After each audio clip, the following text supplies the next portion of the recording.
యేసుక్రీస్తు వారి శ్రేష్టమైన నామములో ఈ మంచి ఉదయకాల సమయంలో ప్రభు పాదముల చెంత ఈ విధంగా అందరము సమకూర్చబడి చేర్చబడి దేవుని సన్నిధిలో కొంత సమయం ప్రభు యొక్క వాక్యాన్ని ధ్యానించుకునే భాగ్యాన్ని అవకాశాన్ని ఆ కృప కలిగిన ప్రభు మన జీవితాల్లో మన బ్రతుకులో మనకు ప్రసాదించినందుకు ఆ దేవాది దేవునికే మహిమను ఘనత ప్రభావాలు చెల్లించబద్దులమై ఉన్నాం.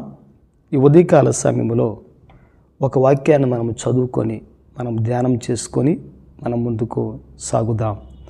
దేవుడే పరమ బోధకుడిగా ఉండి ఆయన మనకు బోధించే విధంగా తన మాటలు మనము విని మనము ప్రభు చేత దీవించబడి ఉన్నతమైన ఆశీర్వాదాన్ని మనము దేవుని ద్వారా పొందుకుందాం. యెషయా గ్రంథం 66వ అధ్యాయం 13 వచ్చిన భాగాన్ని మనం ఒక్కసారి వాక్యంలో చూడగలిగితే యెషయా గ్రంథం 66వ అధ్యాయం ఈ 13 వచనములో వాక్యం ఈ విధంగా సెలవిస్తూ ఉంది. ఒకని తల్లి వానిని ఆదరించినట్లు నేను మిమ్మను ఆదరించేదను, యెరూషలేములోనే మీరు ఆదరింపబడిదరు అని దేవుని వాక్యములో ఈ మాట మనం ఆ విధంగా చూడగలుగుతూ ఉంటున్నాం. ఒకని తల్లి ఏ విధంగా ఒక వ్యక్తిని ఒక బిడ్డను ఆ తల్లి ఆదరిస్తుందో అదేవిధంగా దేవాది దేవుడు ఒక వ్యక్తిని ఆ విధంగా అట్టి ప్రేమతో తల్లి కలిగిన ప్రేమతో ఆ విధంగా ఆదరిస్తారు అని బైబిల్ గ్రంథములో ఈరోజు ఈ లేఖన భాగం మనం చూస్తూ ఉంటున్నాం. ఇందులో ఉన్న ప్రాముఖ్యమైన మాట ఏంటి అని మనం చూడగలిగితే ఆదరణ ఆదరణ ఆదరణ అనే మాట మనం చూస్తూ ఉంటున్నాం. ఈరోజు మనుషునికి చాలా విషయాలలో ఆదరణ అవసరం. కృంగిపోయిన స్థితిలో, ఇబ్బందుల్లో, శ్రమల్లో, నష్టాల్లో, కష్టాల్లో, వేదన కలిగినప్పుడు, దుఃఖము కలిగినప్పుడు, అవమానము కలిగినప్పుడు, జీవితంలో విసికి వేసారిపోచున్న సమయంలో, ఒంటరిగా ఏకాకిగా మిగిలిపోయినప్పుడు ఈ రోజున మనుషునికి చాలా ఆదరణ ఓదార్పు అవసరం. ఈ రోజున ఒక మనుషుడు ఇటు ఆదరణ కలిగి ఆదరించగలడా అని మనం చూడగలిగితే కొన్ని సందర్భాల్లో ఈ మనుషునికి మరొక మనుషుడు నచ్చినట్లయితే ఆదరిస్తాడు, నచ్చకపోతే బాధిస్తాడు, బాధపరుస్తూ ఉంటాడు. ఆ వ్యక్తికి ఆ విధంగానే జరగాలి. మంచి పని జరిగింది అని అనేక మంది ఆ విధంగా లోకంలో ఉన్న ఈ మనుషులందరూ కూడా సాటి మనిషిని ఎత్తుపొడుస్తూ ఆ విధంగా మాట్లాడుతూ ఉంటారు. అయితే బైబిల్ గ్రంథం అంటున్న మాట ఏంటంటే ఒక మనుషుడు బాధపరిచి తృణీకరించి తోలనాడి అవమానించవచ్చునేమో కానీ దేవుడు మాత్రం ఎప్పుడు తన ప్రజలను ఆ విధంగా ఆయన కించపరచడు, బాధపరచడు, ఇబ్బంది పెట్టడు. సమస్యలకు ఎప్పుడు కూడా దేవుడు గురి చేయడు. అయితే వాక్యంలో మనం చూడగలిగితే ఒక తల్లి ఒక బిడ్డను ఏ విధంగా ఆదరిస్తుందో అటువంటి ఆదరణ దేవుడు తన ప్రజలకు కలుగు చేస్తాడు అని ఈరోజు దేవుని వాక్యం ఆ విధంగా సెలవిస్తూ ఉంది.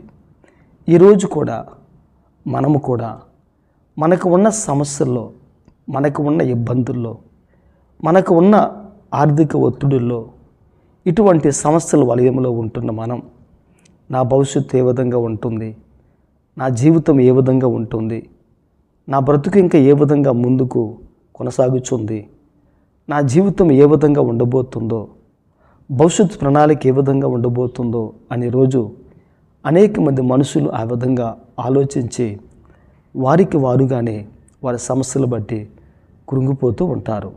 అయితే వాక్యం అంటున్న మాట ఏంటంటే ఈ రోజున అటువంటి కృంగుదల కలిగిన వారి యొక్క జీవితంలో దేవుడు ఉన్నాడు అని చెప్పటానికి దేవుడు మనతో ఆయన మాట్లాడుతూ ఉంటున్నాడు. దేవుని ప్రేమ ఎట్లాంటిది, దేవుని ఆదరణ ఎట్లాంటిది అని మనం చూడగలిగితే ఏ విధమైన ఆదరణ దేవుని దగ్గర మనుషునికి కలుగుతుంది అని మనం చూడగలిగితే ఒకని తల్లి వానిని ఆదరించినట్లు అనే దేవుని మాట మనం చూస్తూ ఉంటున్నాం. ఒక బిడ్డను ఒక తల్లి ఏ విధంగా లాలించాలో, పాలించాలో, బుజ్జగించాలో, ఓదార్చాలో, ఆదరించాలో తల్లికి తెలిసినంతగా ఈ ప్రపంచంలో మరెవరికీ తెలియదు. ఎందుకంటే తల్లి ప్రేమ, తల్లి బంధం, తల్లి అనురాగం, తల్లి యొక్క మమకారం, ఆ విధమైన బంధాన్ని బిడ్డ పట్ల తల్లి పట్ల బిడ్డ ఆ విధంగా కలిగి ఉన్నారు. ఈరోజు ఒక వ్యక్తి అటువంటి ఆదరణ పొందుకోవాలంటే ఈ లోకంలో ఉన్నవారు ఎవరైనా తల్లి వంటి ప్రేమను అందిస్తేనే తప్ప, తల్లి కలిగిన ప్రేమను అందిస్తేనే తప్ప ఆ మనుషులు ఆదరణ, ఓదార్పును ఎప్పటికీ పొందలేరు. అయితే దేవుడు ఎవరు అని మనం చూడగలిగితే తల్లి స్థానంలో ఉండి, మన దేవుడు తల్లి స్థానంలో ఉండి తను తల్లి పాత్ర పోషించి ఆయన వహించి నా బిడ్డలు ఆదరణ పొందాలి, ధైర్యం, ఓదార్పును పొందాలి అని చెప్పి దేవుడే ఒక తల్లి వలె ఆయన ఆదరించేవాడిగా ఉన్నాడని ఈరోజు బైబిల్ గ్రంథం ఆ విధంగా సెలవిస్తూ ఉంది. మనం ఇంకా వాక్యంలో చూడగలిగితే ఆయన ఎవరంటే ఆదరణకర్త అనే లేఖన భాగం సెలవిస్తూ ఉంది. ఆయన ఆదరణకర్త, ఆదరణకు కర్త కారకుడు ఆయనే. ఆయన ద్వారానే ఈ ప్రపంచంలో ఆదరణ అనే ఆ మాట కలిగింది. ఆదరణకు మూలాధారం ఆయనే. కనుక ఈరోజు ఒక వ్యక్తి దేవుని దగ్గరికి వచ్చి, దేవా మీరే నా తల్లి, నా తండ్రి, నా తల్లి తండ్రి మీరే ప్రభువా, నన్ను మీరే ఆదరించండి, నా కష్టంలో, నా శ్రమలో, నా కన్నీళ్ళలో, నా కడగండ్లలో, నా ఉపద్రవాల్లో నాకు మీ దేవుని దయచేయండి ప్రభువా అని ఒక వ్యక్తి దేవుణ్ణి ఆ విధంగా అడిగినట్లయితే, దేవుని దగ్గర మొరపెట్టుకున్నట్లయితే దేవుడు తప్పనిసరిగా ఆ మనుషునికి సహాయము చేస్తాడు. మరొక వాక్యం మనం చదువుకొని ఈ దినపు వాక్య ధ్యానాన్ని మనం ముగించుకుందాం. యెషయా గ్రంథము 51వ అధ్యాయం 3వ వచన భాగం. యెషయా గ్రంథం 51వ అధ్యాయం 3వ వచన భాగం మనం చూడగలిగితే, యెహోవా సియోనును ఆదరించుచున్నాడు, దాని పాడైన స్థలములన్నిటినీ ఆదరించి దానిని అరణ్య స్థలములను ఏదోను వలె చేయుచున్నాడు, దాని ఎడారి భూములు యెహోవా తోట వలె అగునట్లు చేయుచున్నాడు. ఆనంద సంతోషములను, కృతజ్ఞతాస్తుతియు, సంగీత నాదమును దానిలో వినబడును అనే ఈ మాట మన వాక్యములో చూడగలుగుతూ ఉంటున్నా. యెహోవా సియోనును ఆదరించుచున్నాడు అని బైబిల్ గ్రంథంలో ఈ మాట మనం చూస్తూ ఉంటున్నాం. సియోను మహారాజు పట్టణం, దేవుని పట్టణం. సియోను ఉన్నతమైన పట్టణం. సియోను యొక్క శ్రేష్టత బైబిల్లో ఎంతో మనం చూస్తూ ఉంటున్నాం. అయితే అటువంటి సియోను కూడా కొన్ని సందర్భాల్లో కృంగిపోయినప్పుడు, బాధపడినప్పుడు దేవుడు సియోనును ఆదరించుచున్నాడు అని ఈరోజు బైబిల్ గ్రంథంలో ఈ మాట మనం చూడగలుగుతూ ఉంటున్నాం. ఒక జనాంగాన్ని, ఒక వంశాన్ని ఆదరించే దేవుడు ఈరోజు నీ జీవితాన్ని ఆదరించలేడా, ఓదార్చలేడా? తప్పనిసరిగా దేవుడు ఈరోజు మన జీవితాన్ని ఆదరించి ఓదార్చగలడు. దాని పాడైన స్థలములన్నిటినీ ఆయన ఆదరించుచున్నాడు అని బైబిల్ గ్రంథములో ఈ రోజున ఈ మాట మనం చూస్తూ ఉంటున్నాం. ఆ సియోను పట్టణాన్ని, ఆ నగరాన్ని, అందులో ఉన్న ఆ ప్రజలను కూడా దేవుడు ఏం చేస్తున్నాడు అని మనం చూడగలిగితే, ఆ ప్రజలను, ఆ సియోను పట్టణాన్ని కూడా దేవుడు ఆదరించుచున్నాడు అని ఈరోజు బైబిల్ గ్రంథంలో మనం చూస్తూ ఉంటున్నాం.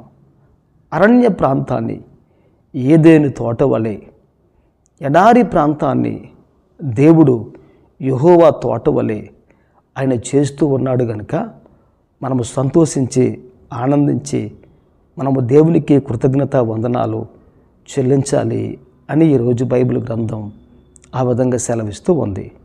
దేవుడు మన దుఃఖాన్ని ఆనందంగా మార్చి, మన సమస్యను దేవుడు సమాధానకరంగా మలచి, ఈరోజు ప్రభులు వారు మనకున్న ఆ యొక్క ఆదరణ లేని జీవితాన్ని దేవుడు చూసి మన జీవితంలో ఆదరణ లేకపోతే ఆ దేవుడు ఎవరంటే, ఆ దేవుడు ఆ సియోను పట్టణాన్ని ఆదరించే విధంగా, దాని ప్రాంతాన్ని బాగు చేసే విధంగా, ఆ ప్రాంతాన్ని కట్టి ఏదైనా తోట వలె దేవుడు చేసే విధంగా, అరణ్య భూమిని, ఎడారి భూమిని ఏదైనా వలె దేవుని తోట వలె చేసే ఆ దేవుడు ఈరోజు మన జీవితంలో నిజంగా సంతోషాన్ని, సమాధానం ప్రభు ఈరోజు మన జీవితానికి అనుగ్రహించగలిగే దేవుడైన కనుక ఈరోజు మనము చిన్న ప్రార్థన చేయగలగాలి.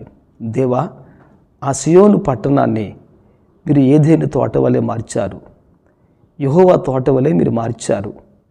మీ ప్రాంతానికి అనుకూలంగా, మీకు మహిమకరంగా మీరు చేశారు. ఆ పట్టణాన్ని బాగు చేసి, ఆ పట్టణాన్ని కట్టి, ఆ పట్టణం సంతోషించే విధంగా, ఆ పట్టణం మీకు కృతజ్ఞతలు చెల్లించే విధంగా మీరు చేశారు ప్రభా. ఈరోజు నేను కూడా నా జీవితంలో ఇటువంటి గొప్ప సమాధానం, ఆదరణ పొందుకొని ఆ యెరూషలేము వలె నేను కూడా నాయన ఈరోజు మీ సన్నిధిలో ఆ కృతజ్ఞత భావాన్ని కలిగి, మీకు నాయన ఆనందాన్ని కలిగించే ఆ సంతోషాన్ని నాకు ప్రసాదించండి ప్రభా అని ఒక వ్యక్తి దేవుని సముఖంలో అడిగి అట్టి ఆదరణ మనము దేవుని ద్వారా పొందుకుందాం. మన జీవితంలో దేవుడు ఈ మాటలు ప్రభు దీవించి ఆశీర్వదించును గాక.